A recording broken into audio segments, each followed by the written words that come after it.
Good morning. I'm Denise Dryden doing my weekly exploring the energy out there and what we can do about it from a coaching perspective, a parenting perspective, and a living life perspective, why things are changing around us, right?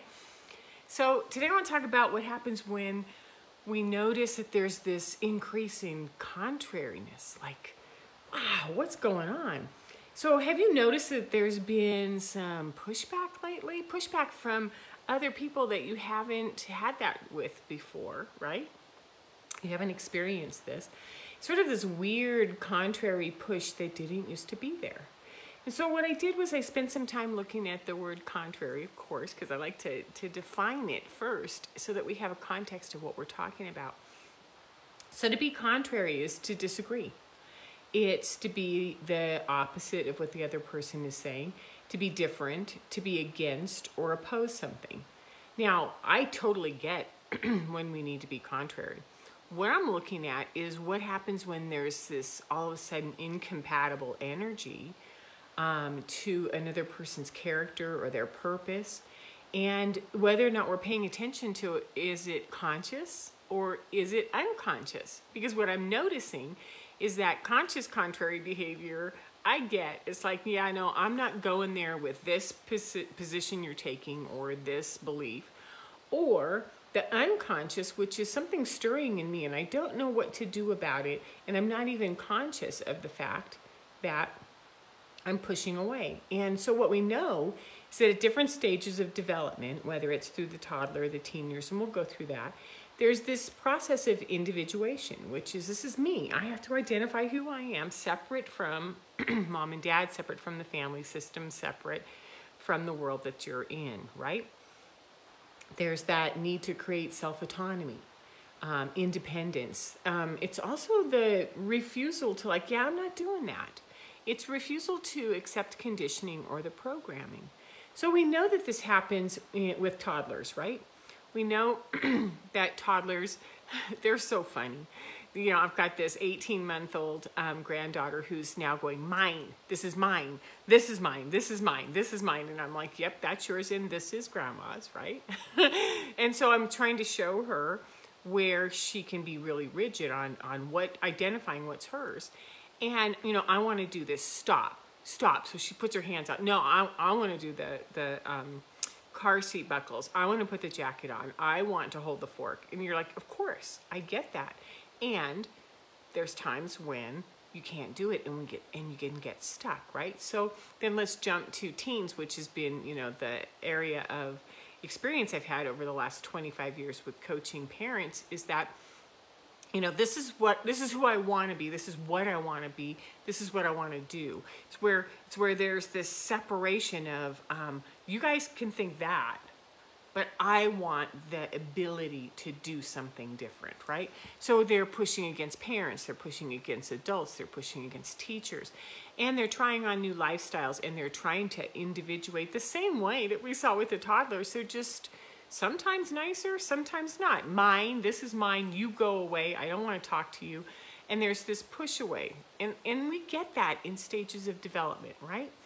But what we're seeing now is different, or what I'm seeing, and I want to share with you, is different. I'm seeing it in adult relationships where unconsciously it's like, no, this is me, this is what I think, this is who I am. Stop, I don't agree with you. You're wrong. You're absolutely wrong. I'm opposing you on my core energetic level or my core mental level. And, you know, I don't know, I just want to push back.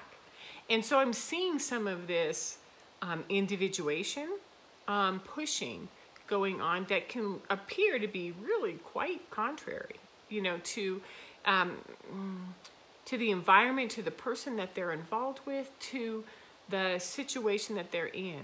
So what this seems to me is that, you know, we're shifting and we're changing and we're awakening parts of our DNA, parts of the light inside of us, and we're aligning and we're finding different resonances, right?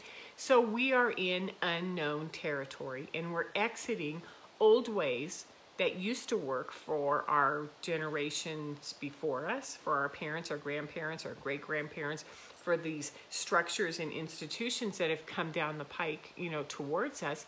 We are exiting those, okay? So there's going to be some insecurity, and there's going to be some misalignments and some off balance, because we're removing decades or centuries of conditionings that were pushed on us, that were, trained into us, that were held very strictly in place, that no longer serve us, right? We're also coming up against some cognitive dissonance, which is, I don't know what to do because I can't change my mind on that. And if I can't change my mind on it, then you're wrong. And it's a really interesting thing that I'm seeing within the adults.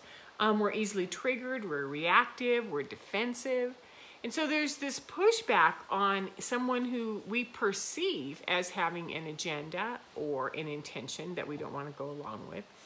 Or we begin to divide between I agree or I don't agree. And it's like very black and white, right? And I'm noticing that there's impatience, there's anger, and there's defensiveness. And yet there is something else underneath it all. And as we come up on this fact that we are insecure and we're a little off balance and we don't know what this world looks like, and we're noticing prices jumping around us and shutdown, news saying there might be other shutdowns, or, there's this nervousness, right? We get reactive to those who look like or feel like they're calm and neutral and wise, which is, how dare you understand what's going on? How dare you feel good in the midst of all of this? Because we don't feel like we're a match within ourselves to the people that we're around, so we push back. We get contrary. Makes sense, right? You make me more uncomfortable than I was before because you seem to be calm, or you seem to have a broader perspective, or you're not in reaction the same way that I've been. And so there's this contrariness that keeps coming up. So I'm noticing a lot of this. It feels divisive. It feels like sometimes there's this desperate attempt to be right, or to try to stabilize, or to learn how to be comfortable with something. There's also this inability to be open, or just sort of feel less than, like there's this comparison thing going on, or unable to find our own comfort or balance. And so, what this feels like when we're in the midst of change is that we're pushing against, we're opposing what is existing. Or we can let go and relax and go, I wonder how this is going to unfold. For anyone who's moved several times, I am a chronic mover. I just moved into this new place. You see the background behind me. It's one of those things where as you dismantle where you were, the more rigid I get, or we get, when we're moving or changing into something else, the less open we are to sort of discovering what's possible around the corner. The more angry we get, the more exhausted we get, the less open we get. So when this is happening with change, it makes sense. So I have tips for you. I've got 5 tips today. And I like the way that these played out, okay? So tip number 1, I go to this often. Use your amazing observation skills. Like, really get those observation skills going and notice who, what, where. Who's bothering, what's going on, where is this happening, and where you begin to feel uncomfortable. Where something sort of like doesn't feel right, doesn't feel resonant with what's going on, or you're just off. Identify it. You don't have to do anything with it. Just identify it. Like, it happens every time I'm around her, or it happens every time I go to this place. And that's all you need to do, is just use your observation skills to identify it. Number 2, let go of the story that you have held, or that you get used to constructing around why that's there. We all have these stories. Well, that's because blah, blah, blah, blah. And we go into a rote, patterned response of our explanation of what that is, as opposed to going, I don't know what this means. I have to release any form of a story I associate with that, right? Because when I release the story, then I can actually see more details. Number 3, I'm going to say, go to the gray. Get out of the black and white. Get out of one side or the other side, and go to the gray, the unknown, where it's not right or wrong. It's not good or bad. Go to the process, which is, if you're asking someone about how they're feeling, don't go into who do you believe in, or what's your political venue, or what are you doing with your body, go into what's this been like for you?